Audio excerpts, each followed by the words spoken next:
আমাদের সামনে আমরা অনুভব করছি যে আরো একটা যুদ্ধ, আরো একটা লড়াই আমাদের জন্য অবশ্যম্ভাবী হয়ে উঠছে। আমরা খুব স্বাভাবিকভাবেই দুটো শক্তির বিরুদ্ধে লড়াই করে আজকের এই পর্যন্ত এসেছি। একটি হলো ইসলাম বিরোধী শক্তি, আরেকটি হচ্ছে এই দেশ বিরোধী শক্তি।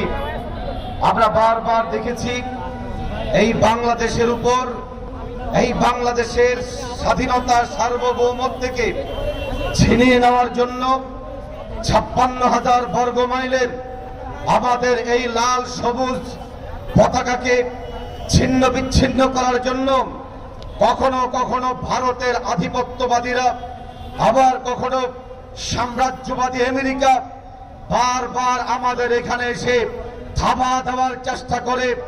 24-এর আন্দোলনের সম্মুখ যোদ্ধাদেরকে স্পষ্ট ভাষায় বলছি, 2024-এ আমাদের লড়াই শেষ হয়ে যায়নি, বরং এই লড়াইয়ের মাধ্যমে আমাদের রণাঙ্গনে প্রস্তুতি গ্রহণ করে নতুন ভাবে যুদ্ধের এক প্রস্তুতি করে আবার লড়াইয়ের জন্য পরিবেশ তৈরি হয়েছে আমাদের জন্য। অতএব আগামীর বাংলাদেশ বিনির্মাণের জন্য পূর্ব কিংবা পশ্চিমের সেই শত্রুদেরকে পরাজিত করার জন্য আমাদের যদি আবারও রাজপথে নেমে আসতে হয়, তাহলে আবার আমাদের রাজপথে নেমে আসতে হবে।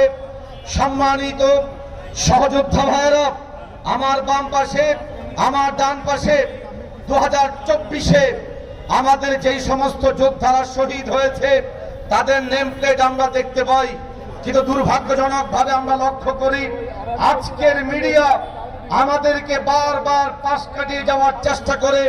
ঢাকা ইউনিভার্সিটির ডাকসু নির্বাচনে ইসলামী ছাত্র আন্দোলনের প্যানেলকে এড়িয়ে যাওয়ার চেষ্টা করা হয়, ইসলামী আন্দোলনের বিভিন্ন তৎপরতাকে এড়িয়ে যাওয়ার চেষ্টা করা হয়।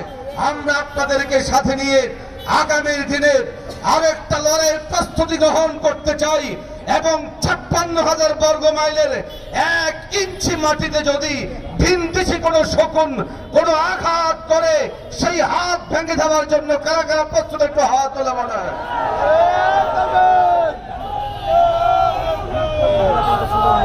সম্মানিত ভাইয়েরা,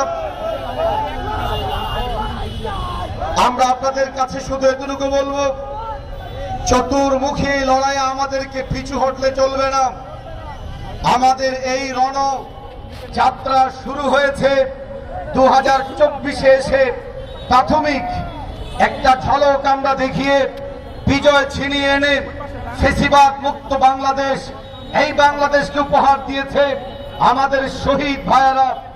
আগামীর বাংলাদেশকে আমরা ইসলামের বাংলাদেশ গড়ার জন্য আমরা আমাদের জীবন বিলিয়ে দেব ইনশাআল্লাহ। আল্লাহ তাআলা আমাদেরকে তৌফিক দান করেন, আমিন। ওয়া আখিরু দাওয়ানা আলহামদুলিল্লাহি রাব্বিল আলামিন।